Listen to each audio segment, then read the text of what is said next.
Sun. I'm Dana Jacobson, and obviously I'm just a part of this week's panel. Joining me today, well, you're sitting. I'm sitting. You're sitting. That's how. That's how. We're going to get there. But ladies, football is back. Woo! Yay! So many surprises, actually, after week 1 of the NFL season, which kind of is normal. And we're going to get into some of them a little bit later, like those rookie quarterbacks. But we started thinking about like the good and the bad surprise kind of thing.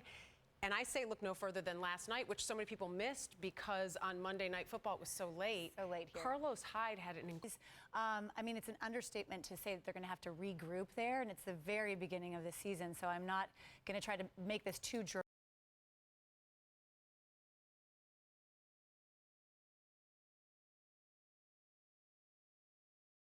How that can happen. I'm amazed you had any emotion left on Sunday night after your week, 2 weeks. Such a great shift from tennis to football. It was interception that went right through his hands. I mean, Teddy Bridgewater's best pass was really dropped. I mean, he didn't have a lot of bright spots, but I think preseason games, I mean, don't we think it's just going to get uglier if you, I'm not saying keep them, I'm not saying, oh, yay, preseason football, but it's just going to keep getting uglier. You're not saying add one, are you? No, no. I don't think it'll help. It's not a regular season game, so it doesn't make a difference. We keep teasing you about being exhausted because as the president of the United States Tennis Association, you are coming off a huge couple of weeks at the U.S. Open. Yourself, you recently donated the chrome helmets to your former high school, Auburn High School. Those helmets are pretty sweet. Was getting back to where you came from always a priority for you, and what's next?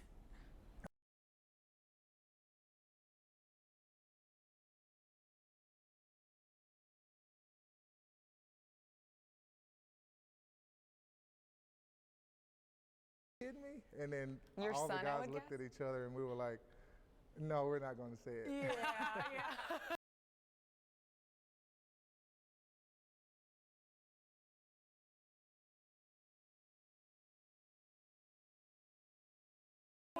What do I do? Right, it's half They their can't conference. have them all in there. So it brings us to the question, though, you know, is the SEC as dominant as we all hyped them up to be? We saw Auburn take Jacksonville State into overtime. Arkansas lost to a MAC school. Nothing against the MAC. I played for the MAC. But they lost to Toledo. Georgia really struggled against Vanderbilt, despite what the final score was. And Tennessee, of course, lost to Oklahoma. So is the SEC as dominant as we think? I think until November and when you get the college football playoff ranking, Katrina, you mentioned Ohio State. I mean, Ohio State and Michigan State are just dominant right now in the Big Ten, and then Northwestern gets a big win. Sorry, Summer. Stanford. You mentioned it being it's interesting early in the season and having such a wealth of talent. A lot of that talent is new. You look at some of the quarterback play in the SEC. Grayson Lambert really struggled. He didn't even complete a pass against Vanderbilt before they went with their number 2, Bryce. They ended up first team and get to the quarterback. You know what happens That's on when you CBS, say that? of course, on Saturday. It's the jinx. Yes. Yeah. Yet to be said. It's like Record number of sacks against like you know, we'll see. 88 free throws in a row. I can't believe I'm going to say this. It's kind of like Ohio State last year, kind of, not entirely. Yeah. But, you know, before the season starts, they lose one quarterback, and then you get another quarterback in there, and then you lose him right before the end of the season, and then you put in your third, and now look at all the quarterback problems that they have. But you have other guys around him that can do something at Notre Dame on that offense. Yeah, but it shows it can be done, and the Guys are out on offense. He doesn't have to win the game himself. It's a team sport. It is. We have to talk about the Big Ten. Last year, you know, in the middle of the season, the Big Ten, when you get to your Michigans and Ohio States, just compete with them. Maybe win, but maybe just be close and compete, and they'll be okay. They have senior leadership on their side, and veteran leadership, I should say, really. You know, you have Connor Cook at quarterback. When you have a quarterback who's been there before, good or bad situation, that's going to help you out, and you saw that against Oregon a little bit.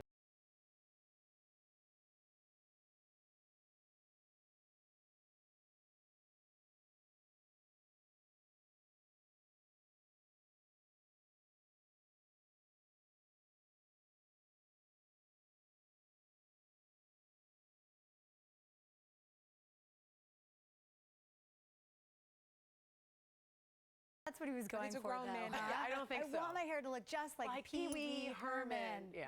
Ooh. All right, well, moving on to the wonderful. Kent State senior football player April Goss became the second woman to score in a major college football game.